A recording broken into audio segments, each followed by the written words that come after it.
ప్రార్థన చేసుకుందాం. ప్రేమ కలిగిన మా తండ్రి, పరిశుద్ధుడు అయిన మా దేవ,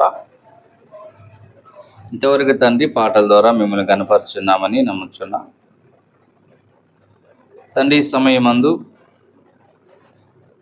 మీ యొక్క మాటలు మేము బోధించుకునిచుండగా, మీ మాటల ద్వారా మేము ఒకరినొకరు హెచ్చరించుకుంటూ ఆదరింపబడుతూ క్షేమాభివృద్ధి చెందడానికి మీ లేఖనాలను మేము బోధించుకునిచుండగా సహాయం చేయండి. వింటున్నటువంటి మాకు వినగలిగిన చెవులను, గ్రహించగలిగే హృదయాన్ని దయచేయమని ప్రాధాయపడుచున్నాం. తండ్రి, మీ యొక్క మాటలు బోధించడానికి నేను నిలబడి ఉంటుండగా తగిన జ్ఞానమును, వాక్శక్తిని దయచేయమని, ఈ యొక్క వాక్య పరిచర్య అంతటిలో మీ సన్నిధిని మాకు తోడుగా ఉంచి నడిపించమని క్రీస్తు ప్రభువు నామములో ప్రార్థించి వేడుకొనుచున్నాం మా పరమ తండ్రి, ఆమేన్. ప్రియమైన దేవుని వర్లారా, దేవుని యొక్క ఉద్దేశాలు మనం నేర్చుకోవడానికి, దేవుణ్ణి మనం ఆరాధించడానికి సమయము గడిచిన ఆదివారం నుంచి ఇంతవరకు కూడా తన యొక్క కంటి రెప్ప వలె మనల్ని కాపాడుతూ సజీవులుగా మనల్ నుంచి ఆత్మతో, సత్యముతో ఆయనను ఆరాధించేటువంటి గొప్ప అవకాశాన్ని తండ్రి మనకు దయచేస్తున్నాడు. కాబట్టి ఇది నిజంగా గొప్ప భాగ్యమని మనం ఎంచుకోవాలి. మీకు ఎలా అయితే ఉందో నాకైతే తెలియదు, కానీ నాకు మాత్రం ప్రతి ఆదివారం పండగ. ప్రతి ఆదివారం నాకు పండగ దినంగా ఉంది. సంవత్సరానికి ఒకసారి కాదు, కానీ ప్రతి ఆదివారం నాకు ఒక పండగే. ఎందుకు ప్రతి ఆదివారం పండగ అంటే, ప్రతి ఆదివారం మనం సంఘంగా కూడుకుంటాం. దేవుని పిల్లలందరూ సంఘంగా కూడుకుంటారు. దేవుని కుటుంబంలోనికి నేను చేరుకుంటా. దేవుడు నాకు ఇచ్చినటువంటి వాక్శక్తి కొలది, తన యొక్క జ్ఞానం కొలది నేను బోధిస్తాను. అలాగే ఇదే మాటల చేత నేను హెచ్చరింపబడుతుంటాను, ఆదరింపబడుతుంటాను. అలాగే మీ అందరికి కూడా నేను బోధిస్తూ ఉంటాను. అందరం కూడుకోవడం అనేది, సంఘంగా కూడుకోవడం అనేది, దేవుని రాజ్యంగా కూడుకోవడం అనేది ఇది దేవుడు మెచ్చేటువంటి గొప్ప కార్యక్రమం. రెండోదిగా, ఆదివారం రోజు మాత్రం మనం ఎందుకు కూడుకుంటున్నాం ఇలా అంటే, మన కొరకు ప్రాణం పెట్టి తిరిగి లేచిన మన ప్రభువైన క్రీస్తు పునరుద్ధాన దినము ఆదివారం. ప్రపంచవ్యాప్తంగా ఎందుకు ఆదివారం సెలవు దినంగా ఉంది? ఇది ఓన్లీ ఒక భారతదేశానికి సంబంధించినటువంటి సెలవు దినం కాదు ఆదివారం అంటే. ప్రపంచంలో నేడున్న 270 నుంచి 300 దేశాల వరకు ప్రతి దేశంలోనూ ఆదివారం అనేది సెలవు దినంగా ఉంది. ఇది మొదటి శతాబ్ద కాలం నుంచి జరుగుతూ ఉంది. ఎందుకు అలా జరుగుతుందంటే, ప్రభు మన కొరకు మృతి పొంది తిరిగి లేచినటువంటి దినము. ఎప్పుడు లేచాడంట ప్రభు? ఆదివారము తెల్లవారుజామున ప్రభు తిరిగి లేచాడు. ఆయన మరణించడానికి గల కారణము మన పాపాలు, లోకంలో ఉన్న ప్రతి మనిషి యొక్క పాపాలు. మనుషుల యొక్క పాపాల నిమిత్తమై తాను మృతి పొందినవాడు అలాగే సమాధిలో ఉండి కుళ్ళిపోక, దేవుడు తన యొక్క బలాతిశయము చేత ప్రభువుని మృతుల్లో నుంచి లేపాడు. ఎందుకు ప్రభువుని మృతుల్లో నుంచి లేపాడు అంటే, మనము కూడా ఒకనాడు దేవుని సన్నిధికి చేరడానికి మృతుల్లో నుంచి మనం కూడా లేపబడతాం. జీవ పునరుద్ధానం మనం చెందుతాం. నిత్య రాజ్యంలోనికి మనమంతా ప్రవేశిస్తాం. కనుక ఆదివారం అనేది మన ప్రభు అయిన క్రీస్తు పునరుద్ధానం చెందినటువంటి దినం. ఇది క్రైస్తవులకు ప్రతి ఆదివారము పండగ దినంగానే జరుపుకోవాలి. సంతోషకరమైనటువంటి సమయం ఇది. కాబట్టి ఈ సమయాన్ని మనం చక్కగా సద్వినియోగపరుచుకోవాలి. ఈ సమయంలో మనం హాజరుపడడం అనేది దేవుడు తన కనులతో మనల్ని చూసేటువంటి ప్రాముఖ్యమైనటువంటి దినం ఇది. వారం అంతా ఆయన మనల్ని చూడడం వేరు, ఆదివారం రోజు చూడడం వేరు. ఎందుకు ఆదివారం రోజు ఎక్స్పెషల్గా ఆయన చూడబోతాడు అంటే తన కుమారుడైన క్రీస్తు నామంలో ఇక్కడ మనమంతా చేరుకుంటాం. అందుకే గ్రంథంలో ఒక మాట ఉంటుంది, ప్రతి వాని మోకాలు ప్రభు నామంలో వంగునట్లును ప్రతి వాని నాలుక తండ్రైన దేవుణ్ణి మహిమార్థమై స్తుతించినట్లుగా. అంటే ప్రతి వాని మోకాలు ప్రభు నామంలో వంగాలి, వంగే సమయమే ఇది. కాబట్టి ఇది చాలా సంతోషకరమైనటువంటి సమయము. ఈ సమయంలో మనం పాల్గొనడం అనేది కూడా మనకు ఆశీర్వాదకరం. మన యొక్క ప్రతి అవసరతని, ప్రతి ఒక్క ఇబ్బందిని, ప్రతి ఒక్క సమస్యను తన యొక్క పరిశుద్ధాత్ముని ద్వారా ఆయన వివేచించగలిగేటువంటి సమయం ఇది. మనలో ఉన్నవారు సంతోషంగా ఉండొచ్చు, ఏదైనా శ్రమ ఉండొచ్చు, ఏదైనా బాధలు ఉండొచ్చు, ఏదైనా శోధనలు ఉండొచ్చు, అనేక రకాలైనటువంటి ఇబ్బందులు కూడా మనలో ఉండి ఉండొచ్చు. కానీ ఏదేమైనా మనం ఆరాధనకి ఎందుకు చేరుకుంటామంటే మనం ఆదరింపబడాలి. మనకేం కావాలి? ఇప్పుడు ఆదరణ కలవాలి. ఇప్పుడు ఆదరణ అనేది మన ఇంట్లో మనం ఉంటే మనకు ఆదరణ అనేది మనకు రాదు. మనల్ని ఆదరించే నాదుడు ఒక ఆయన ఉన్నాడు, ఆయన సన్నిధికి మనం అంతా చేరుకోవాలి. ఆదరణకర్త దేవుడు ఎవరట? ఆదరణకర్త. నిన్ను ఆదరించేవాడు దేవుడు కనుక లోకంలో ఏ మనిషి దగ్గరికి పోయినా మనిషి యొక్క ఆదరణ శాశ్వతమైనది కాదు. బాగా గుర్తుపెట్టుకోవాలి. ఏ మనిషి దగ్గరికైనా మనం పోతాం, సహాయము నిమిత్తం అయిపోతాం, ఆదరిస్తాడు అని. కానీ ఆ ఆదరణ అది శాశ్వతమైనది కాదు. ఎందుకంటే లోకంలో ఉన్న మనిషి అశాశ్వతమైన వాడు. అశాశ్వతంగా ఉన్నటువంటి మనిషిని మనం ఆశ్రయించిపోయినప్పుడు ఆయన దగ్గర శాశ్వతమైన ఆదరణ మనకు దొరకకపోవచ్చు. అయితే శాశ్వత కాలం ముందు దేవుడు మనల్ని శాశ్వతంగా ఆదరించి దేవుడని మనం నమ్మితే ఖచ్చితంగా మనం ఆదరింపబడతాం. శాశ్వతంగా ఆదరించే దేవుడే, ఆదరించేవాడు దేవుడే, శాశ్వతంగా రక్షించేవాడు కూడా దేవుడే. కాబట్టి ఎప్పుడైతే మనం దేవుని గురించి ఇలాగూ తెలుసుకుంటామో అప్పుడు మాత్రమే మనం రక్షింపబడతాం. మన ఆత్మని చక్కగా మనం పరలోకానికి చేర్చుకోగలుగుతాం. కాబట్టి దేవుడు మనకిచ్చినటువంటి ఈ గ్రంథంలో నుంచి కొన్ని విషయాలను మనం ఆలోచన చేద్దాం. ఈ సమయంలో మన బ్రతుకు పుస్తకమైనటువంటి ఈ గ్రంథము, అపొస్తలుడైన పౌలు గలతీల ప్రాంతంలో ఉన్నటువంటి కొన్ని సంఘాలకు ఈ ఉత్తరాన్ని రాస్తున్నాడు. ఒక్కొక్క సంఘానికి ఉత్తరం పోద్ది, వాళ్ళు చదువుకుంటారు, మరొక సంఘానికి పంపించుకుంటారు, వాళ్ళు చదువుకుంటారు, మరొక సంఘానికి పోతుంది, వాళ్ళు కూడా చదివించుకుంటుంటారు. గలతీయ ప్రాంతంలో ఉన్నటువంటి ప్రభు సంఘాలకి వందనాలు తెలియజేస్తూ పౌలు గారు ఈ ఉత్తరాన్ని రాస్తూ ఉన్నాడు. పౌలు గారు ఈ యొక్క గలతీ ప్రాంతానికి ఉత్తరాన్ని రాయడంలో గల ఉద్దేశం ఏంటంటే, పౌలు తన యొక్క ఫస్ట్ జర్నీలో అనేక ప్రాంతాల్లో అన్ని జనులకు సువార్తను ప్రకటించి, మన వలె ఉన్నటువంటి అన్ని జనులకు సువార్తను ప్రకటించి అనేక మందిని ప్రభువులోనికి చేర్చి వారిని సంఘంగా సమకూర్చి వెళుతూ ఉన్నటువంటి కాలంలో గలతీ ప్రాంతంలో కూడా కొన్ని సంఘాలను, కొంతమంది సమూహాలను అలాగనే పౌలు గారు ఏర్పాటు చేయడం అనేది జరిగింది. జరిగిన తర్వాత నేను ప్రారంభించినటువంటి ఆ సంఘాలు ఎలా ఉన్నాయో అనేది ఆయన యోగక్షేమం తెలుసుకోవడానికి ప్రతి సంఘం గురించి ఆయన ఆలోచన చేస్తున్నప్పుడు గలతీ ప్రాంతంలో ఉన్నటువంటి సంఘాలలో ఒక అబద్ధపు బోధ ప్రవేశించిందట. ఒక అబద్ధపు బోధ ప్రవేశించింది. బాగా వినాలి.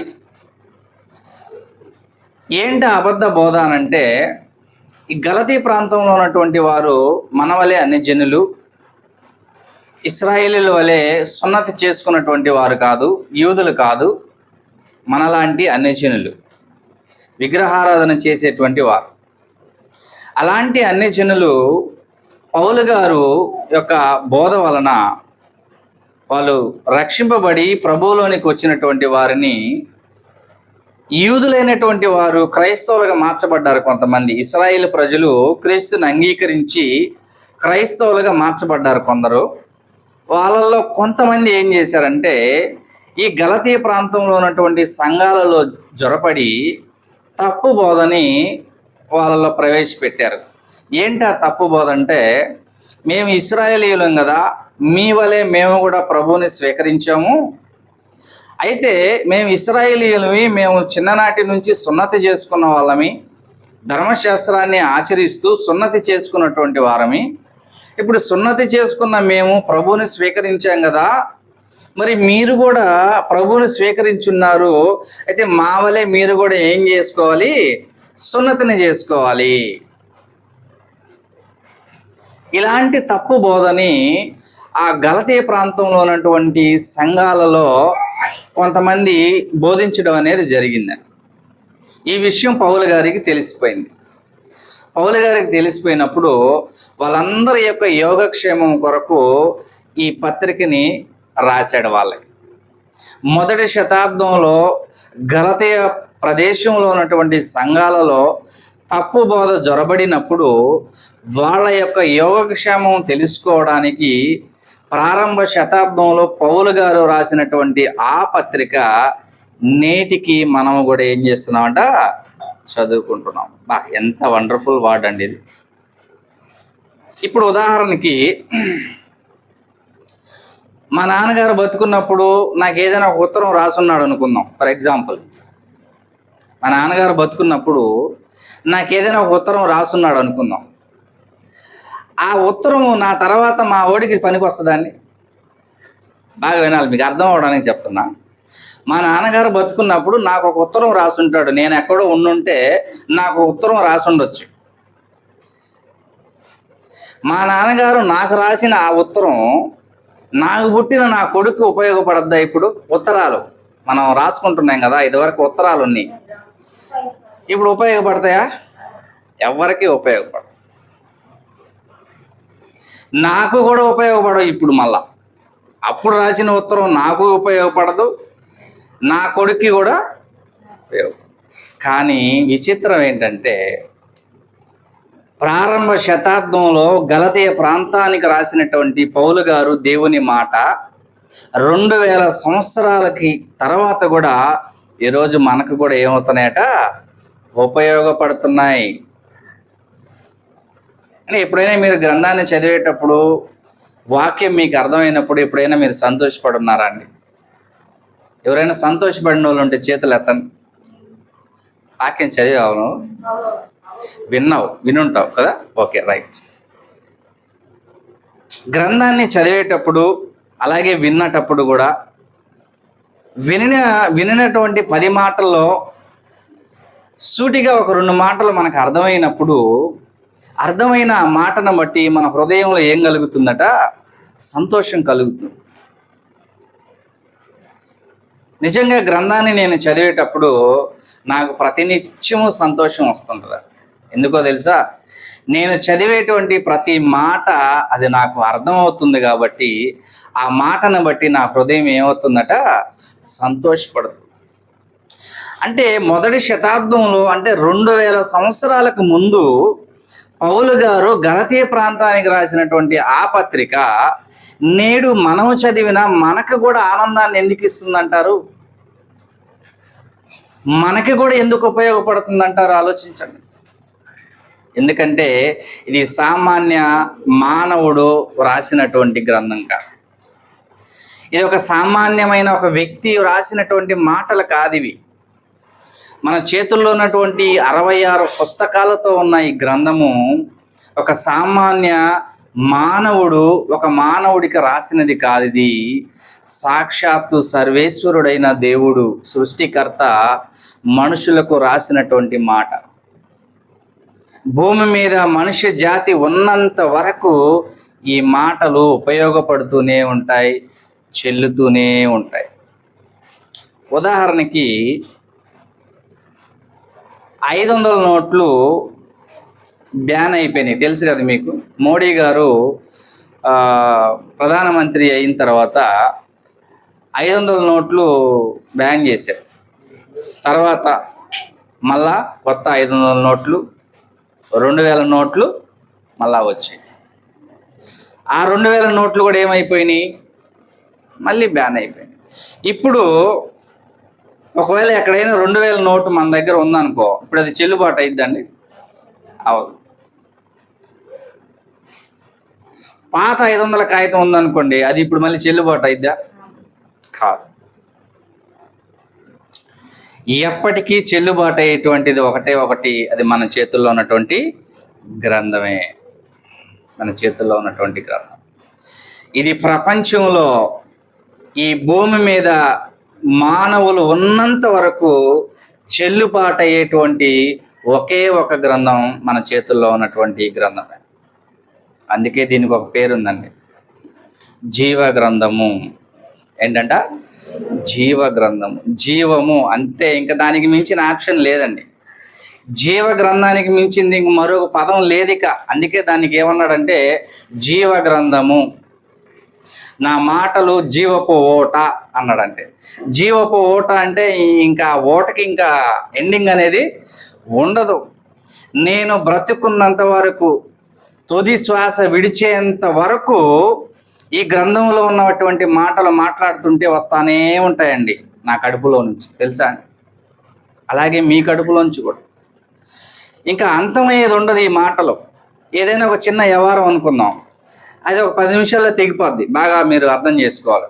ఏదైనా మనకి కొన్ని సమస్యలు, కొన్ని వ్యవహారాలు లోకంలో ఉన్నాయనుకోండి, ఆ సమస్య అనేది ఒక 10-20 నిమిషాల్లో తెంచేసిపోతాం, లేకపోతే 1-2 రోజుల్లో తెగిపోద్ది.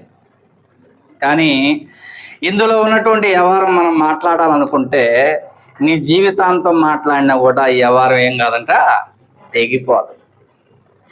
అందుకే ఇది నీ లోపల ఊరేటి జీవపు ఓట అంటాడు.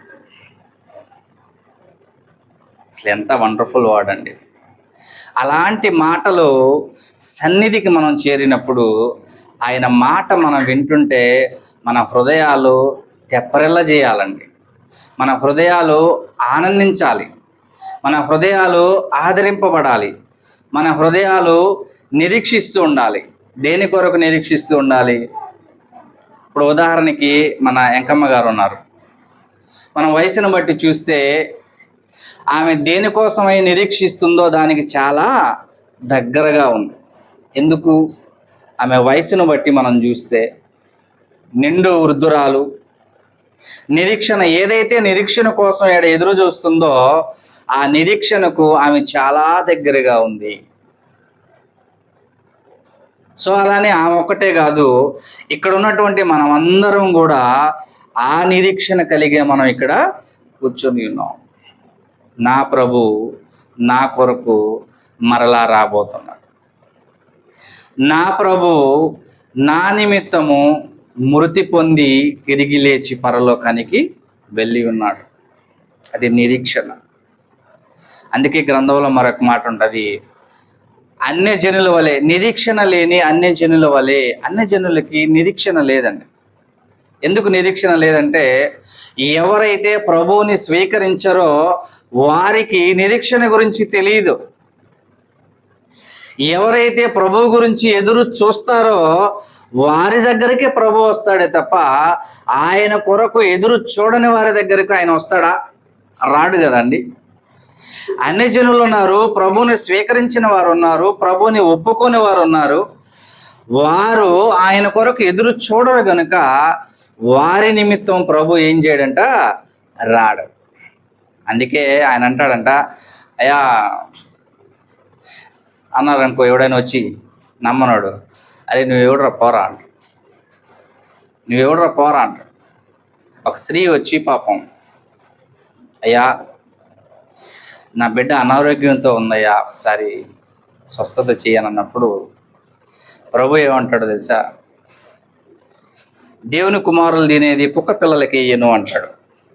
ఏమంటాడు? దేవుని కుమారులు తినేదాన్ని కుక్క పిల్లలకి ఇయ్యను అంటాడు. ఈమె అడిగింది ఏంది, ఆయన చెప్పింది ఏంది? ఈమె ఒక అన్య స్త్రీ, యూదురాలు కాదు, ఇశ్రాయేలు కుమార్తె కాదు, ఒక అన్యురాలు ప్రభువుని వినింది, ప్రభు గురించి వినింది. ఆయన మాట చెబితే అనారోగ్యం పోతుందట, చచ్చిపోయిన వాళ్ళు కూడా తిరిగి లేస్తున్నారట. కాబట్టి నేను వెళ్ళి నా కుమార్తెను బాగు చేసుకుందాం అనుకుని ఆయన వెంటబడింది. ఆ స్త్రీ వెంటబడి, ప్రభువా నా కుమార్తె అనారోగ్యంగా ఉంది, నువ్వు కాపాడయ్యా, ఆమెను బతికించేయ అన్నప్పుడు ప్రభు అంటాడు, దేవుని పిల్లలకేసేది నేను కుక్క పిల్లలకి వేయను అంటాడు. అయితే ఆమె మొత్తానికి ఆమె విశ్వాసాన్ని చాటి చెప్పుకుంటుంది.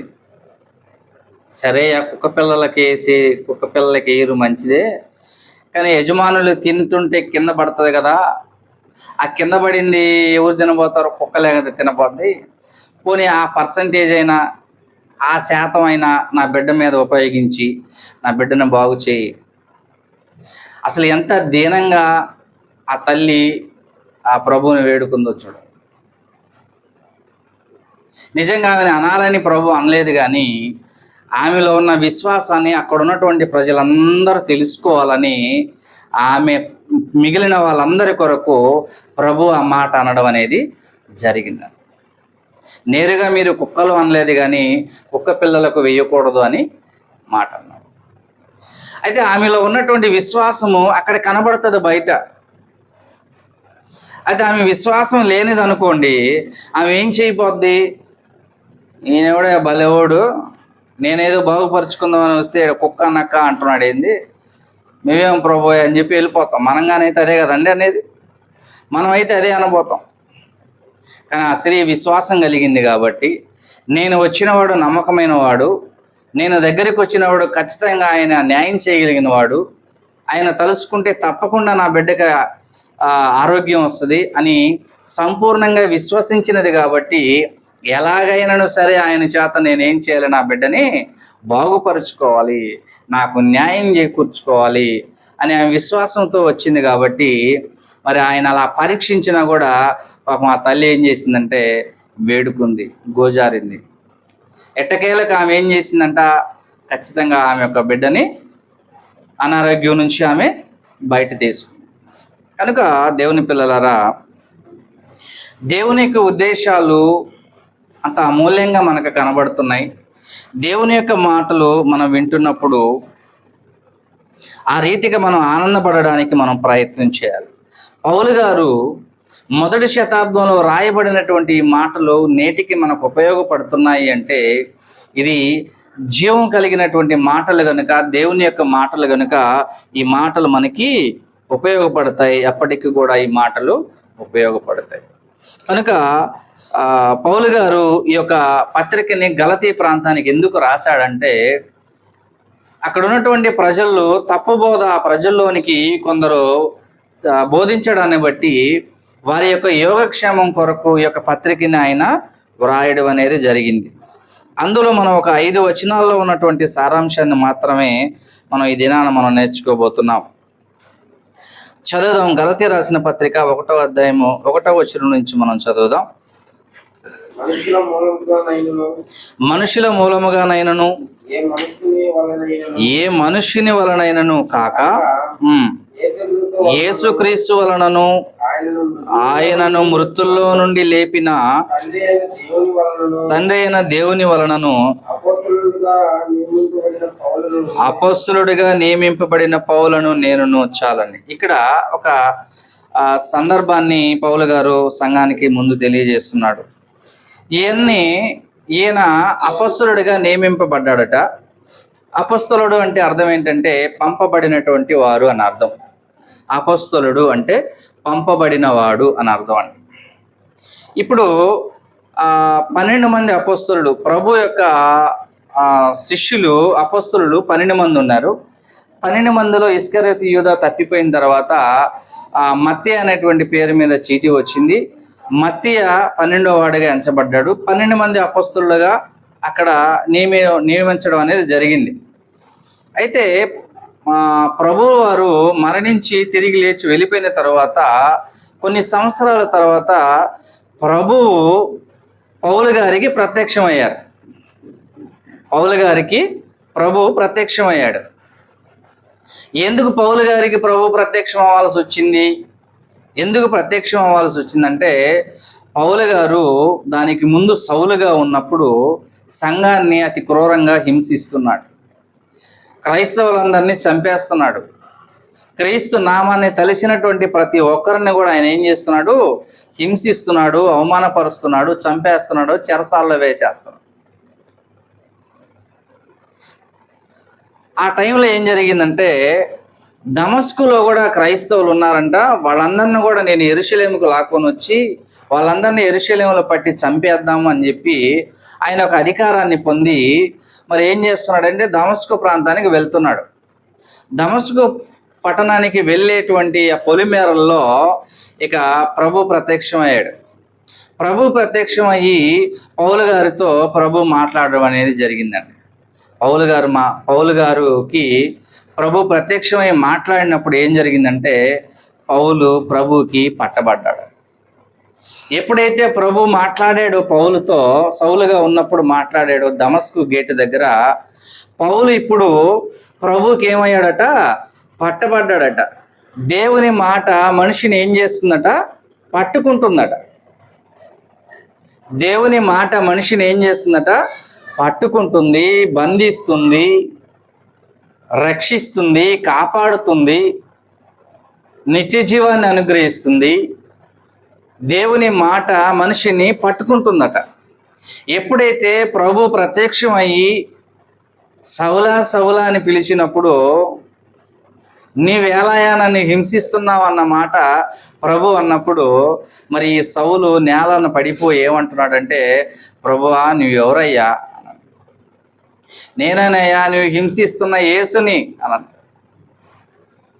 ఎప్పుడైతే ప్రభు మాట నేరుగా సౌలు చెవులోకి వెళ్ళిందో, వెంటనే ఇక సౌలు ఏమైపోయాడంటే పట్టబడ్డాడు ప్రభు. దేవుని మాట మనిషిని పట్టుకోవాలి. దేవుని మాటే మనిషిని పట్టుకోకపోతే ఇక లోకంలో దేని చేతను కూడా మనిషి ఏమవడట? మార్చబడడట. తెలుసా అండి మీకు? దేవుని మాటతోనే మనిషి పట్టబడాలి. దేవుని మాటతోనే మనిషి మార్పు చెందాలి. దేవుని మాట చేతనే మనిషి మారు మనసు పొందాలి, పవిత్రుడిగా మార్చబడాలి. ఆ మాటే మనల్ని రక్షిస్తుంది. ఆ మాటకి పట్టుబడినటువంటి వాడు లోకంలో ఇంకా దేనికి కూడా ఏం చేయడట? పట్టుబడడు. ఇంక లోకంలో దేని చేతను కూడా ఆ మనిషికి రక్షణ కలగదిక. దేవుని మాట చేత మాత్రమే ఆ మనిషికి రక్షణ కలుగుతుంది. ఇక డైరెక్ట్గా ప్రభువే దిగొచ్చేసాడు. సౌలా సౌలా అని పిలిచాడు, ఇంకేం పిలవాల. సౌలా సౌలా నీవేళ నన్ను హింసించుచున్నావు అన్న మాట అనడంతో ఆ మాట సౌలు హృదయంలోనికి వెళ్ళిపోయింది. అరే నేను హింసిస్తున్న నా ప్రభు ప్రత్యక్షమయ్యాడా? ఆయన నిజంగా ఆయనేనా? నమ్మలేదు. ప్రభు మాటలు ఆడక ముందు ప్రభువుని నమ్మలేదు. ఆయన యేసుని నమ్మలేదు. యేసు దేవుని కుమారుడని విశ్వసించలేదు ఆయన. అయితే ఎప్పుడైతే మరలా ప్రత్యక్షమై నేనే యేసుని అని అన్నాడో ప్రభు, అయ్యా అటైతే నువ్వు ఉన్నోడువే నాయన, నువ్వు లేనోడివి కాదు, నువ్వు అబద్ధికుడివి కాదు, నీవు ఉన్నవాడవే, నువ్వు సత్యవంతుడివే. పట్టుకున్నాడు. అప్పుడు పట్టుకున్నాడు ప్రభువుని. అయితే అక్కడ విచిత్రం ఏంటంటే, ఈ పౌలు గారిని అపొస్తలుడిగా నియమించింది ఎవరు అంటే, లోకంలో మనుషులు ఎవరు నియమించలేదట. నియమించింది ఎవరు అంటే సాక్షాత్తు తండ్రి అయిన దేవుడు, ప్రభు అయిన క్రీస్తే నియమించాడు. చూద్దాం ఆ మాటలు ఎంత బాగుంటాయో. అదే అధ్యాయము 1వ అధ్యాయం గలతీ పత్రిక 15వ వచనాన్ని మనం చదువుదాం. గలతీ పత్రిక 1వ అధ్యాయము 15వ వచనాన్ని మనం చదువుదాం. పౌలు గారిని ప్రభువే మరి అపొస్తలుడిగా నియమిస్తూ ఉన్నాడని. అయినను తల్లి గర్భమునందు పడినది మొదలుకొని నన్ను ప్రత్యేకపరచి తన కృపచేత నన్ను పిలిచిన దేవుడు నేను అన్యజనులలో తన కుమారుణ్ణి ప్రకటింపవలనని ఆయనను నా యందు బయలుపరపను అనుగ్రహించినప్పుడు చాలు. ఇక్కడ అన్యజనులకి సువార్తని ప్రకటించడానికి తల్లి గర్భంలో నుండి నన్ను ఎన్నుకున్నటువంటి దేవుడు. అంటే ఇప్పుడు దేవుడు పౌలు గారిని ఎన్నుకుంటున్నాడా? ఎన్నుకున్నాడు. పౌలు గారిని ఎన్నుకున్నాడు దేవుడు. తల్లి గర్భంలోనే ఉండగా నన్ను ప్రత్యేకించుకున్నాడు. అన్ని జనుల కొరకు నేను స్వార్థ పని చేయాలి. అన్ని జనుల కొరకు నేను సేవ చేయాలి. నా తల్లి గర్భంలో ఉండగానే నన్ను పట్టుకున్నాడు దేవుడు. అంటే నన్ను నియమించాడు దేవుడు. తల్లి గర్భంలో ఉండగానే నన్ను పట్టుకున్నాడు తన సేవ కొరకు. రెండోదిగా మరి రెండో అధ్యాయం 7వ వచనం నుంచి మనం చదువుదాం. 2వ అధ్యాయం 7వ వచనం నుంచి. అయితే సున్నతి పొందిన వారికి బోధించుటకై సువార్త పేతురుకి ఎలాగూ అప్పగింపబడినో అలాగూ సున్నతి పొందని వారికి బోధించుటకై నాకు అప్పగింపబడినని వారు చూచినప్పుడు. 8వ వచనం. అనగా సున్నతి పొందిన వారికి అపొస్తలుడవుటకు పేతురునకు సామర్థ్యము కలుగజేసిన వాడే అన్యజనులకు అపొస్తలుడవుటకు నాకును సామర్థ్యము కలుగజేసినని వారు గ్రహించినప్పుడు చాలు. ఇక్కడ పేతురు గారిని దేవుడు అపొస్తలుడిగా ఎన్నుకున్నాడు. సున్నతి పొందిన వారికి అంటే ఇశ్రాయేలు ప్రజలకి ఇశ్రాయేలు ప్రజలకి అపొస్తలుడిగా పేతురుని ఎంచుకున్నాడు దేవుడు. అలాగే నన్నును కూడా దేవుడు ఏం చేశాడంటే అపొస్తలుడిగా నియమించాడు. దేని కొరకు నియమించాడు అపొస్తలుడిగా అంటే అన్ని జనులకు సువార్త చేయడానికి. సున్నతి పొందని అన్ని జనులకు సువార్త చేయడానికి ఆ దేవుడే నన్ను ఏం చేశాడు? అపొస్తలుడిగా ఎన్నుకొనెను. ఇప్పుడు పౌలు గారిని అపొస్తలుడిగా నియమించింది లోకంలో ఉన్న మనుషులు కాదట. లోకంలో ఉన్న మనుషులు ఎవరు కూడా పౌలు గారిని అపొస్తలుడిగా నియమించిన వారు కాదట. సాక్షాత్తు తండ్రి అయిన దేవుడే, ప్రభు అయిన క్రీస్తే పౌలు గారిని అన్ని జనులకు సువార్త ప్రకటించడానికి అపొస్తలుడిగా నియమించారు. లోకంలో మనుషులు ఎవరు నియమించలేదట. పేతురు గారిని ఇశ్రాయేలు ప్రజలకి, సున్నతి పొందినటువంటి ఇశ్రాయేలు ప్రజలకి అపొస్తలుడిగా నియమించిన ఆ దేవుడే అన్ని జనులకు సువార్త ప్రకటించడానికి నన్నును అనగా పౌలు గారిని కూడా మరి ఏమయ్యాడంట? ఆయన అపొస్తలుడిగా నియమితుడయ్యాడంట. నేరుగా ప్రభు గారు చెప్తున్నటువంటి మాటను కూడా ఒకసారి మనం చదువుదాం. అపొస్తలుల కార్యం 9వ అధ్యాయం. నేరుగా ప్రభు వారు కూడా చెప్తున్నటువంటి మాటని ఒకసారి మనం చదువుదాం. అపొస్తలుల కార్యములు 9వ అధ్యాయము 15-16 వచనాలు మనం చదువుకుందాం. ఇక్కడ మరి దమస్కు గేటు దగ్గర ప్రభు కనపడినప్పుడు ఆయనకు ఆ వెలుగును చూసినప్పుడు మరి సౌలుకి ఏమైపోయిందంటే పౌలుకి కళ్ళు పోయాయి. కళ్ళు పూర్తిగా పొరలు గమ్మేసి ఇక కళ్ళు ఏమి కనబడట్లేదు. ఈ లోపల దమస్కు ఊరిలోకి ఆయన్ని మొత్తానికి ఆయనతో పాటు వచ్చినటువంటి వారు పట్టుకొచ్చి ఒక ఇంట్లో పెట్టేసి వాళ్ళు వెళ్ళిపోయారు. వెళ్ళిపోయిన తర్వాత ఈయన కళ్ళు లేకుండా ఉన్నాడు. 3 దినాలు అయిపోయింది. ప్రార్థన చేస్తూ ఉన్నాడు. ఎవరు? పౌలు ప్రార్థన చేస్తూ ఉన్నాడు. ప్రార్థన చేస్తున్నప్పుడు అదే ప్రదేశంలో ఒక ప్రవక్తగా ఉన్నటువంటి ఒక వ్యక్తి ఏం చేశాడంటే ఆ వ్యక్తి దగ్గరకు ప్రభు దర్శనం ఇచ్చున్నాడు. అతను ఎవరంటే అననీయ దగ్గరికి ప్రభు వెళ్ళి స్వప్నమందు ఆయనకి తెలియజేస్తున్నాడు. అననీయ, నువ్వు లేచి పలాని ఇంటికి వెళ్ళు. అక్కడ ఇదిగో యెరూషలేము నుంచి వచ్చినటువంటి సౌలు ఉన్నాడు. అక్కడ అతను ఏం చేస్తున్నాడంటే నాకు ప్రార్థన చేస్తున్నాడు. ఆయన కంటి చూపు పోయింది ఇప్పుడు ఆయనకి. ఆయన ప్రార్థన చేస్తున్నాడు. నువ్వు వెళ్ళి ఆయన తల మీద చేతులు పెట్టి ప్రార్థన చేయి.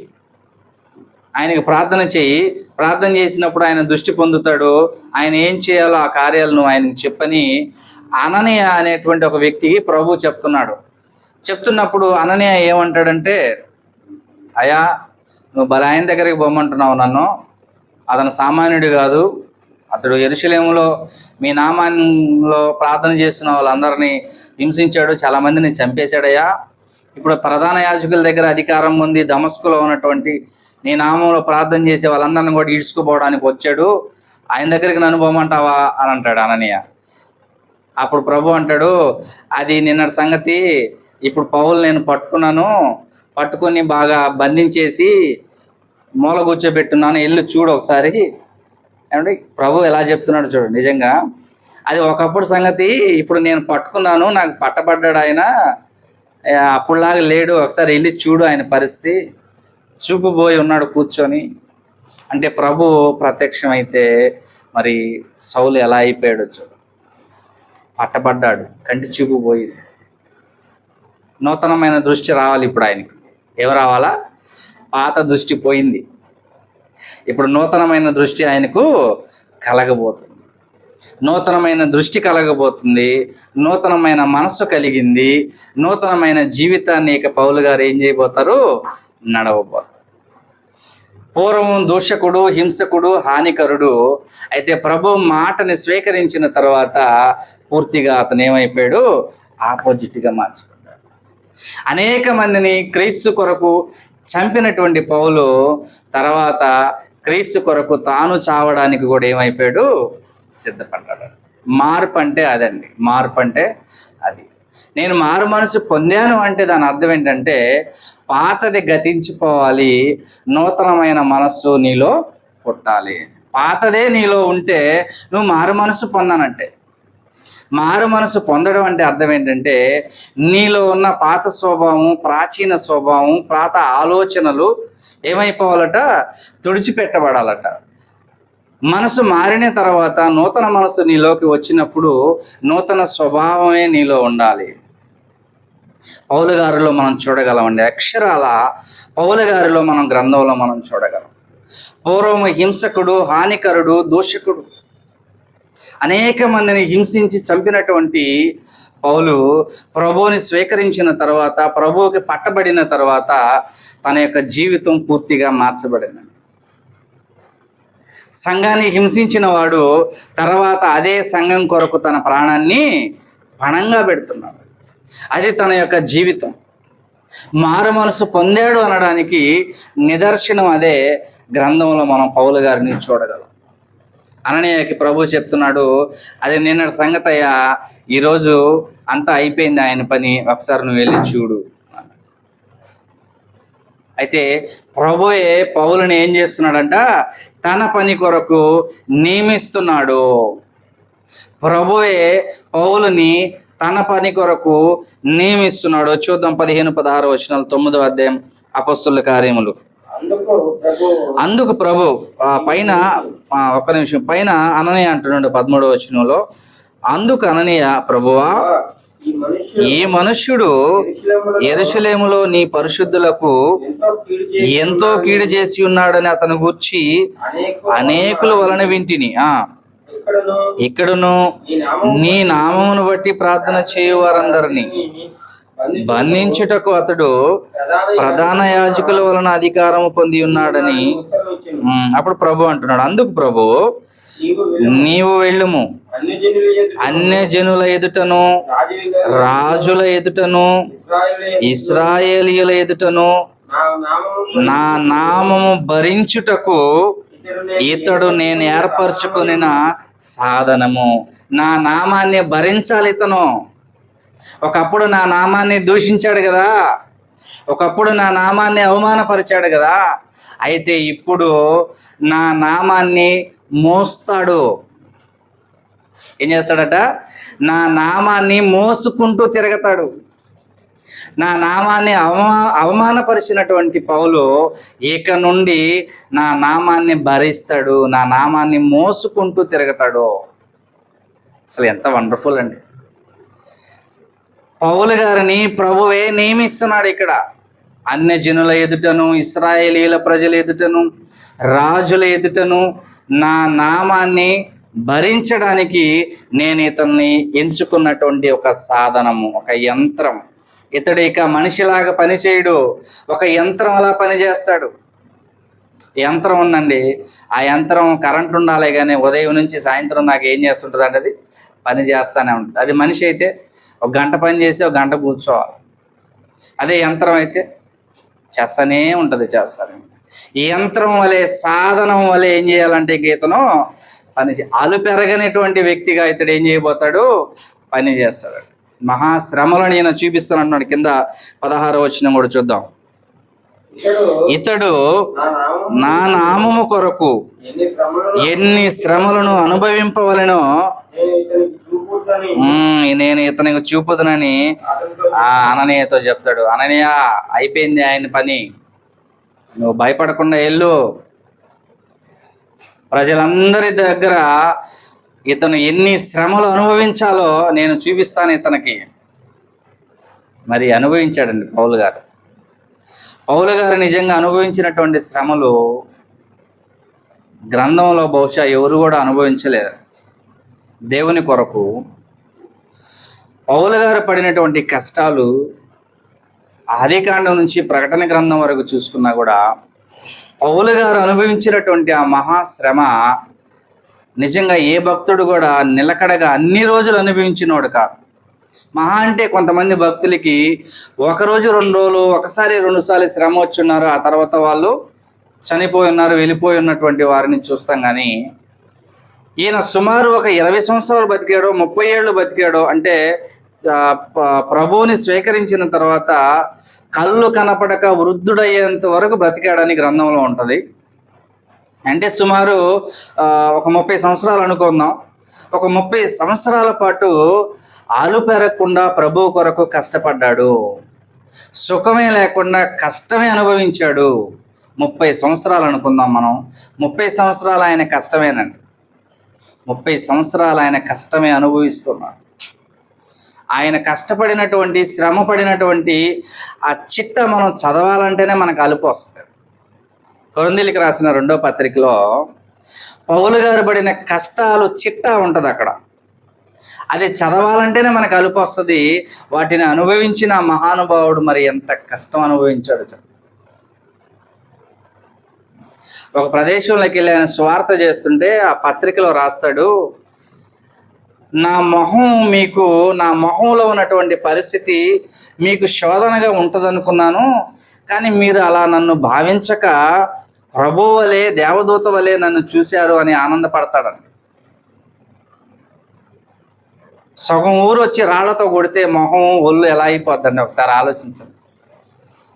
చచ్చిపోయాడని నిర్ధారణ అయిపోయి ఈడ్చుకోపోయి ఊరు చివర పడేస్తే ఆయన ఒళ్ళు ఎలా మారిపోయి ఉంటుంది ఆలోచించండి. అలాంటి ఆయన మళ్ళీ లేచి నిలబడి ప్రజల ముందుకు వెళ్ళి మాట్లాడుతుంటే చూసే వాళ్ళకి ఎలా ఉంటుందండి? ఎలా ఉంటుంది?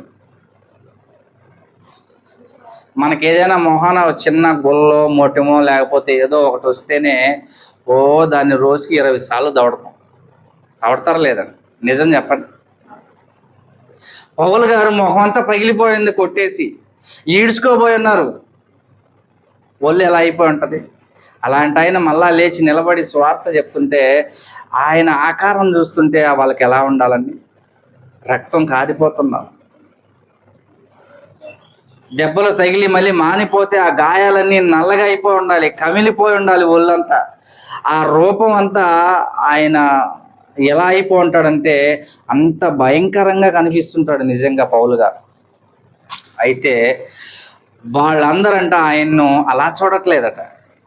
ఒక ప్రభువు వలె, ఒక దేవదూతన వలె వాళ్ళు ఏం చేస్తున్నారంట?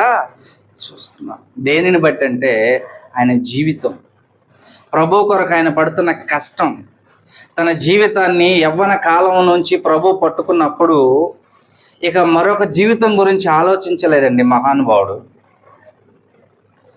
యవ్వన కాలంలోనే ప్రభువుకి పట్టబడినటువంటి పౌలు గారు ఇక తన మరణకాలం వరకు మరొక దాని గురించి ఆలోచించాల.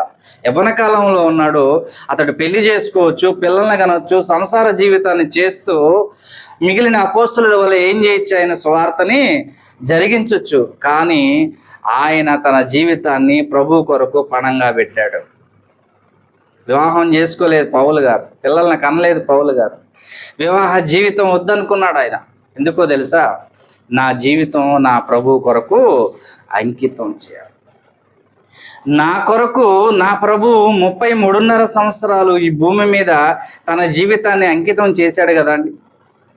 ఆయన అంకితం చేసినప్పుడు నేనెందుకు చేయకూడదు అనుకున్నాడు పౌలు గారు. అసలు ఎంత అండి నిజంగా ఆ నిలకడగలిగిన నిబ్బరమైన బుద్ధి మనిషికి ఉండాలంటే మరి సాధ్యమేనా అండి? ఒక ఆడదున్నోడు ఇంకొక ఆడదాని కోసం పరిగెడుతున్నారు ఈ లోకంలో. అసలు ఆడదాన్నే కోరుకోకుండా నిజంగా తన యొక్క నిబ్బరమైన బుద్ధితో ఆయన ప్రభు సేవలో కొనసాగాడంటే నిజంగా వండర్ఫుల్ అండి పౌలు గారి యొక్క జీవితం. నిర్ణయించుకున్నాడు దాని కొరకు. ఎందుకో తెలుసా? నా ప్రభు 33.5 సంవత్సరం నా కొరకు ఆయన దేనికి పాల్పడకుండా నన్ను రక్షించడానికి బ్రతికాడు కదా, మరి నేను కూడా నా ప్రభు కొరకు నేను ఎందుకు అలా బ్రతకూడదు అనుకున్నాడు పౌలు. వివాహ జీవితాన్ని కోరుకోలేదా? ఆ బంధాన్ని కోరుకోలేదన్నా? నాకు ఒకటే ఒక బంధం, నా ప్రభు బంధం. ఏంటంట? నాకు ఒకటే ఒక బంధం, నా ప్రభువే నాకు బంధం అంటున్నాడు. అందుకే కొరింథీ పత్రికలో పౌలు గారు అంటాడు, నేను క్రీస్తును పోలి జీవించిన ప్రకారము మీరు నన్ను పోలి జీవించండి. అంటే నేను క్రీస్తుని పోలి జీవించాను అనేటువంటి ధైర్యంగా ఆయన చెప్తున్నాడంటే ఆ మాట చెప్పడానికి ఎంత ధైర్యం కావాలని.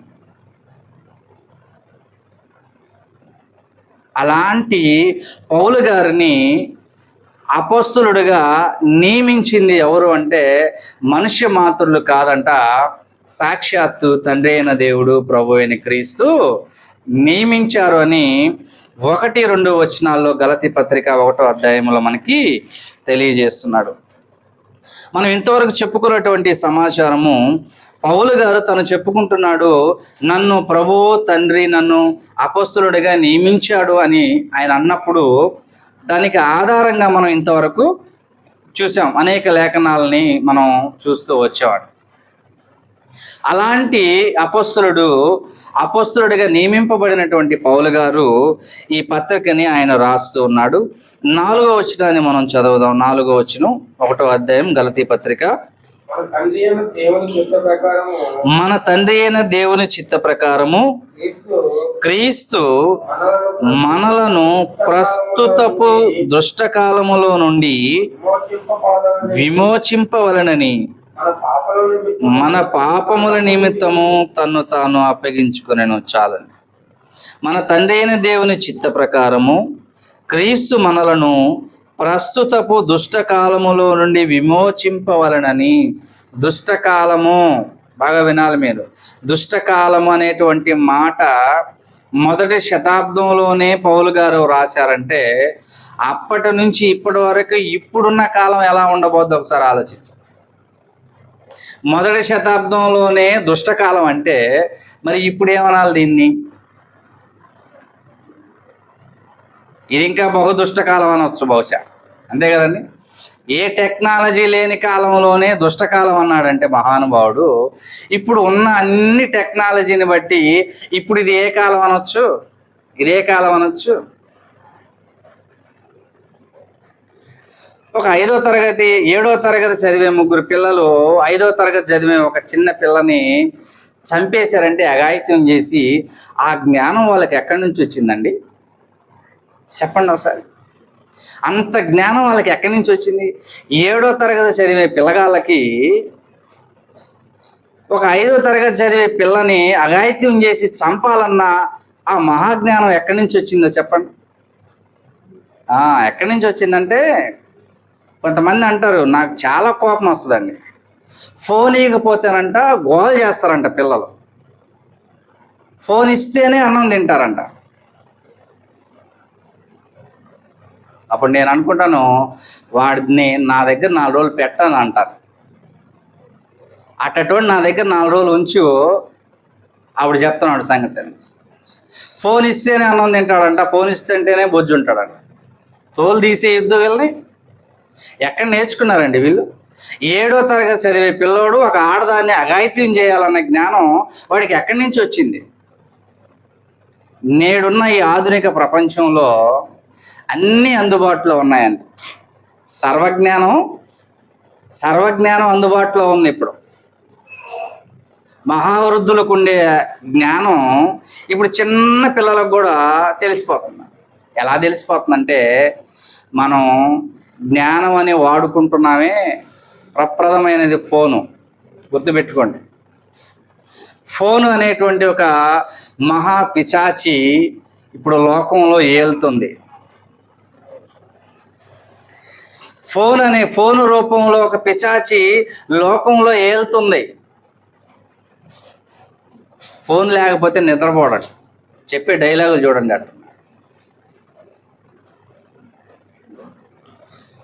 మరి ఇది దుష్టకాలం కాదా అండి? దుష్టకాలం కాదా? దుష్టకాలం నుండి మనల్ని విమోచించడానికట ప్రభు అయిన క్రీస్తు తన ప్రాణం పెట్టాడట. ఎంత అద్భుతమైనటువంటి మాట. దుష్టకాలం నుంచి విమోచించడానికి ప్రభు ఏం చేశాడంటే, తన ప్రాణాన్ని పెట్టడంతో కాకుండా ఆయన అనేక బోధన చేశాడు ప్రపంచానికి. ఆ మాటలు వినిన ఎడల దుష్టకాలం నుంచి నువ్వేం చేయబడతావట? మనిషి విమోచించబడతావు. విమోచన అంటే విడుదల, రక్షింపబడతావు. దుష్టుని నుంచి, దుష్టకాలం నుండి నీవు రక్షింపబడాలి అంటే లోకానికి క్రీస్తు మాటే సాధ్యమై ఉంది. మన చేతుల్లో ఉన్నటువంటి ఈ గ్రంథంలో ఉన్నటువంటి మాటే సాధ్యమై ఉందండి. దుష్టకాలం నుంచి మనిషి విమోచించబడాలంటే. రాత్రంతా మనం చెప్పుకున్నా సరే తనివి తీరనటువంటి మాటలు గ్రంథంలో లిఖింపబడి ఉన్నాయి. దుష్టకాలం నుంచి మనం విమోచింపబడాలంటే ప్రభు బోధలు మనకి ఇవాళ ఆధారమై ఉన్నాయి. ఆయన మాట మనం వినే ఎడల దుష్టకాలం నుంచి మనం విమోచింపబడతాం. లేకపోతే ఆ దుష్ట కాలంలో పడి మనం కొట్టుకొని పోతాం. చివరికి మనం నరకానికి చేరుకుంటాం. మొయ్యలేని పాపాన్ని మోస్తున్నటువంటి మనిషిని, ఆ పాప భారాన్ని మన భుజాల మీద నుంచి తీసుకొని ఆయన భుజాల మీద వేసుకున్నాం. ఆ క్రాస్ అనేది ప్రభు మొయ్యడంలో ఉన్నటువంటి ఉద్దేశం ఏంటంటే, ఆ సిలువని ప్రభు మొయ్యడంలో ఉన్నటువంటి ఉద్దేశం ఏంటంటే, లోక పాపాలన్నిటినీ, మనుషుల మీద ఉన్నటువంటి పాపాలన్నిటినీ ఆ భుజాల మీద నుంచి దించి తన భుజం మీద మోసాడు. మన భుజాల మీద మొయ్యలేకుండా ఈడ్చుకొని పోతున్నటువంటి ఆ పాపాలని ప్రభు తన భుజం మీద మోసి తీసుకొని పోయి బయట ఏం చేశాడంట? సిలువ వేసి చంపేశాడు. ఆయన కాదు చచ్చిపోయింది, ప్రభువు కాదు. మన పాపాలని చంపేశాడు. అక్కడికి తీసుకొని వెళ్ళి తన యొక్క శరీరం మీద మన పాపాలు ఆపాదింపబడ్డాయి. చూద్దాం గలతీ పత్రిక ఎంత బాగుంటుందని. గలతీ పత్రిక 3వ అధ్యాయము 14వ వచనం, 13-14 చదువు. ఆత్మను గూర్చిన వాగ్దానము విశ్వాసము వలన మనకు లభించినట్లు అబ్రహాము పొందిన ఆశీర్వచనము క్రీస్తు యేసు ద్వారా అన్యజనులకు కలుగుటకై క్రీస్తు మన కోసము శాపమై మనలను ధర్మశాస్త్రము యొక్క శాపము నుండి ఏమయ్యాడంట? క్రీస్తు మన కోసము శాపమై, క్రీస్తు మన కోసము శాపమై. ఆయన శపించబడిన వాడు కాదు. పాపం చేసిన వాడే శపించబడతాడు. ఏ పాపం ఎరగని క్రీస్తు ఎలా శపించబడ్డాడు అంటే, మన కొరకు ఆయన శపించబడిన వాడై, శాపమై. అంటే మన పాపాలన్నిటినీ ఆయన గ్రహించినప్పుడు, ఆయన తీసుకున్నప్పుడు మరి ఆయన ఏమైపోయాడట? శాపగ్రహి. మన పాపాలన్నిటినీ ఆయన తీసేసుకున్నాడు. దేనికంటే ఆ శాపము నుంచి మనకేం చేయాలనంట? విడుదల కలిగించాలి. ఇలా నేర్చుకుంటున్నామా బైబిల్ని ఎప్పుడైనా? ప్రభు గురించి ఇలా నేర్చుకుంటున్నావా? ఎప్పుడైతే మనిషి ప్రభు గురించి ఇలా నేర్చుకుంటాడో అప్పుడే తన యొక్క విశ్వాస జీవితాన్ని బలపరుచుకోగలడు. అంటే ప్రభు నా కొరకు ఇలా కష్టపడ్డాడా, పరిశుద్ధుడైనటువంటి ప్రభు మట్టి లోకానికి వచ్చి మట్టి శరీరాన్ని ధరించుకొని నా పాపాన్ని ఆయన శరీరం మీద మోసుకున్నాడా? నిజానికి నేను సిలువలో ఎలాడదీయాల్సినటువంటి వాడిని, అయితే నా కొరకు ఆయన ఏం చేయబడ్డాడంట? మ్రానున వేలాడదీయబడెను. పాపం చేసిన వాడే, శపించబడిన వాడే మ్రాను మీద వేలాడదీయవలెను. రోమా గవర్నమెంట్ సిలువ వేసేది ఎవరిని? పాపం చేసిన వాళ్ళనే కదండి. పాపం చేసిన వాళ్ళని, దోషుల్ని సిలువకి ఎక్కిస్తారు రోమా గవర్నమెంట్, సిలువలో చంపేస్తారు. అయితే మ్రానున వేలాడదీయబడినటువంటి ప్రభు మన వలె పాపి కాదు, కానీ మన పాపాలన్నిటినీ ఆయన ఏం చేశాడు? ఆయన మీద మోసుకున్నాడు. ప్రస్తుతపు దుష్టకాలము నుండి లోకాన్ని విమోచించేటువంటి ఒకే ఒక నాథుడు, లోకనాథుడు ప్రభు అయిన క్రీస్తు మాత్రమే. అందుకే అంటున్నాడు ఆ మాట. మరి ఎంత బాగుంటుందో ఒకసారి ఆ మాటని మళ్ళా నేను చదువుతాను, ఒకసారి జాగ్రత్తగా మీరు వినాలని మనం చేస్తాం. గలతీ పత్రిక 1:4 మన తండ్రి అయిన దేవుని చిత్త ప్రకారము క్రీస్తు మనలను ప్రస్తుతపు దుష్టకాలములో నుండి విమోచింపవలనని మన పాపముల నిమిత్తము తన్ను తాను అప్పగించుకొనెను. దుష్టకాలం నుంచి రక్షించాలని, మన పాపాలన్నింటి నుంచి మనకి విమోచన కలిగచేయాలని తను తానే ఏమైపోయాడట? బలిగా అయిపోయాడు.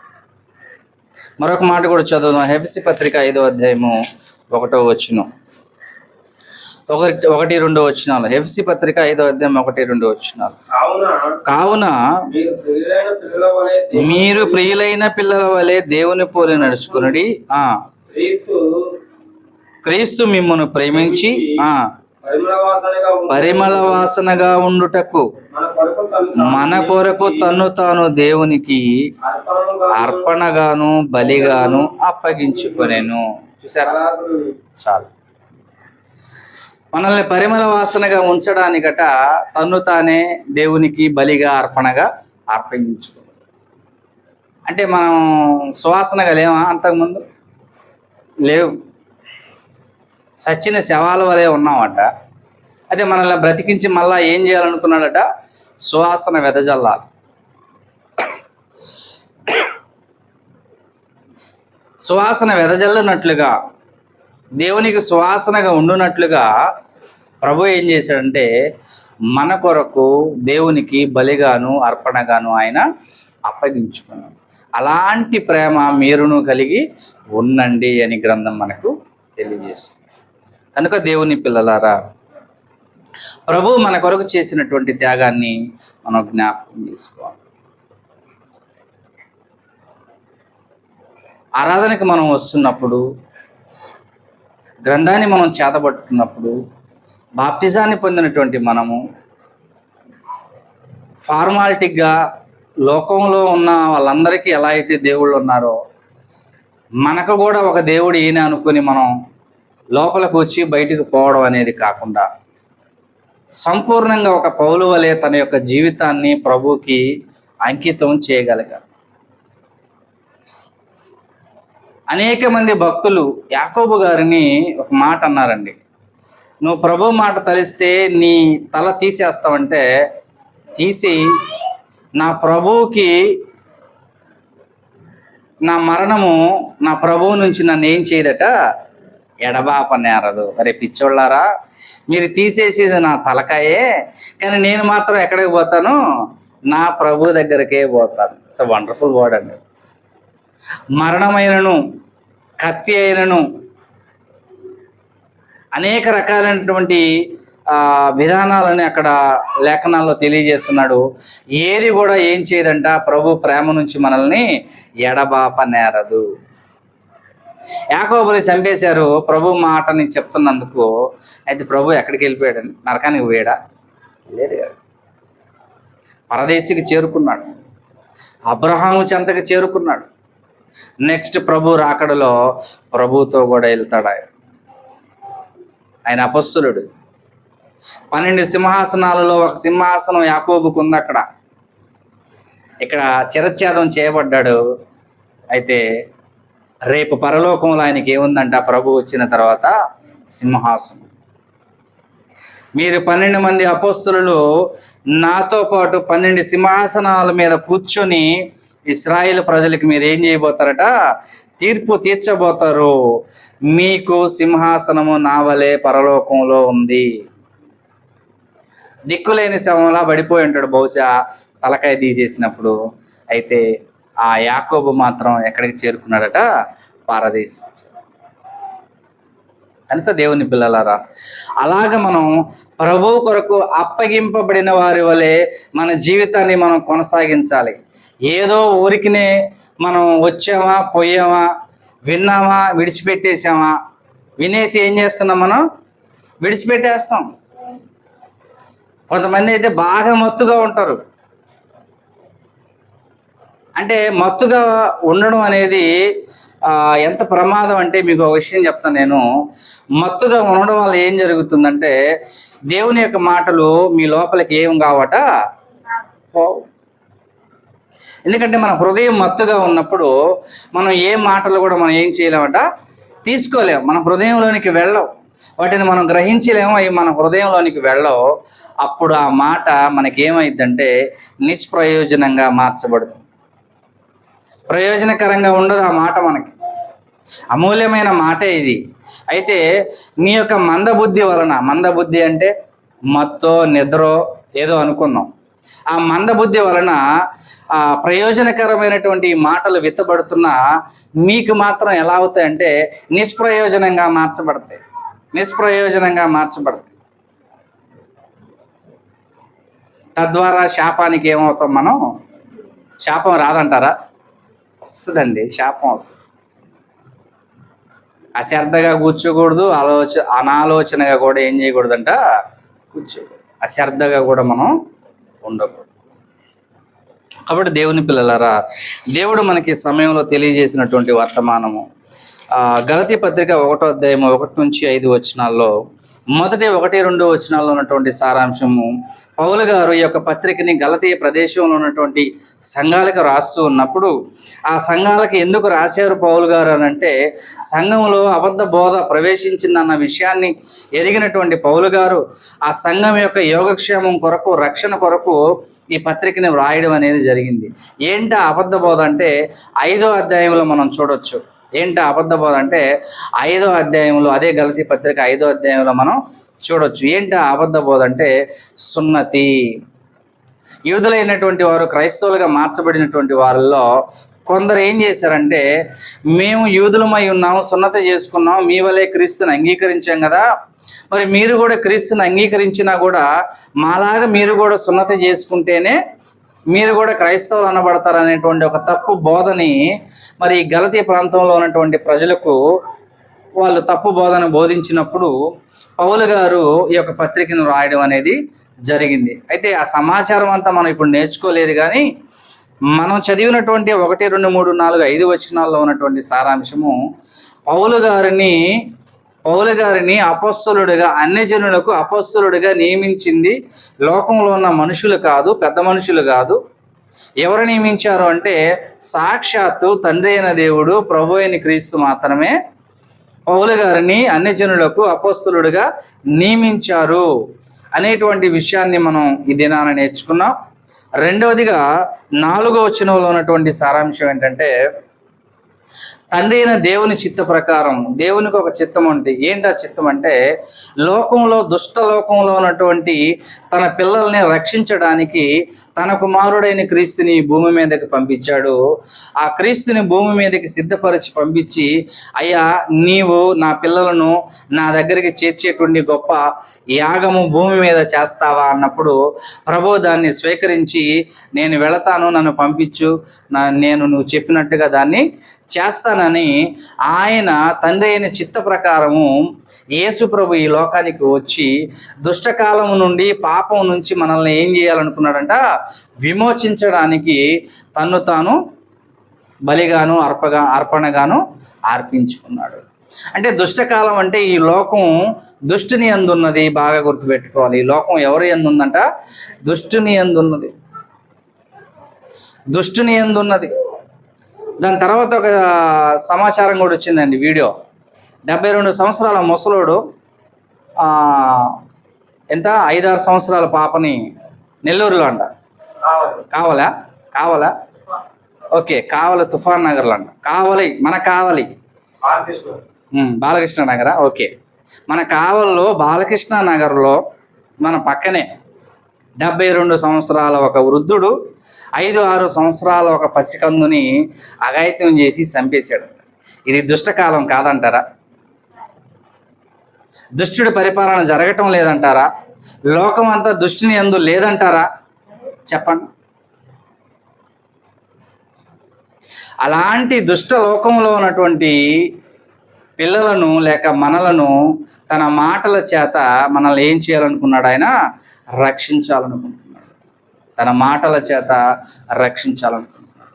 ఎవరైతే తన మాట వింటారో, ఎవరైతే క్రీస్తు మాట వింటారో వాడు పవిత్రుడిగా, పరిశుద్ధుడిగా, నిర్దోషిగా, నిరపరాధిగా ఈ లోకంలో జీవిస్తాడు. అక్కని అక్కగా చూస్తాడు, చెల్లిని చెల్లిగా చూస్తాడు, తల్లిని తల్లిగా చూస్తాడు. ఎవరు అంటే క్రీస్తు మాట విన్నటువంటి వాడే చూస్తాడు. ఏ బంధాలతో ఆ బంధాల విధానంలో చూడగలిగేటువంటి ఆలోచన ఏ మాటల ద్వారా మనకు లభిస్తుందంటే ఒక్క క్రీస్తు పలికినటువంటి మాట ద్వారానే లభిస్తుంది.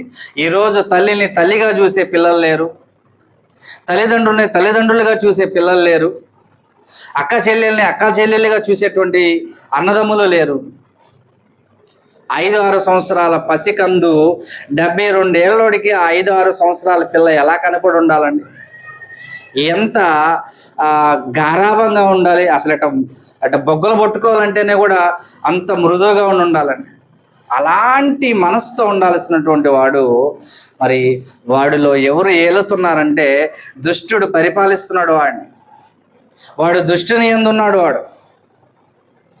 అలాంటి వాడిని రక్షించాలి అంటే, అలాంటి వాడు మంచోడు అవ్వాలంటే లోకానికి అవసరమయ్యేటువంటి మాట ఎవరిది అంటే ఒక్క యేసు ప్రభు మాటే. మన చేతుల్లో ఉన్నటువంటి గ్రంథమే.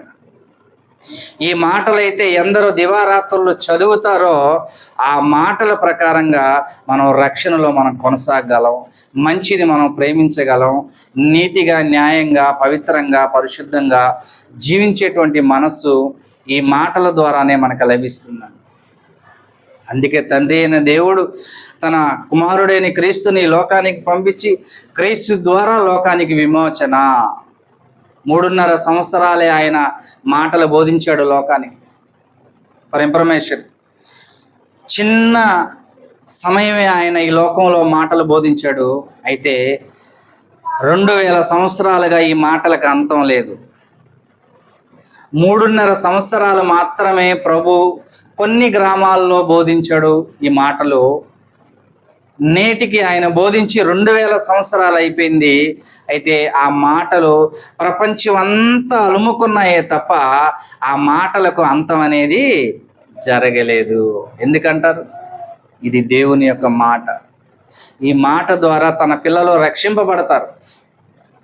అందుకే ఈ మాటలు స్థిరంగా భూమి ఉన్నంత వరకు ఈ భూమి మీద ఈ మాటలు ఉంటాయండి.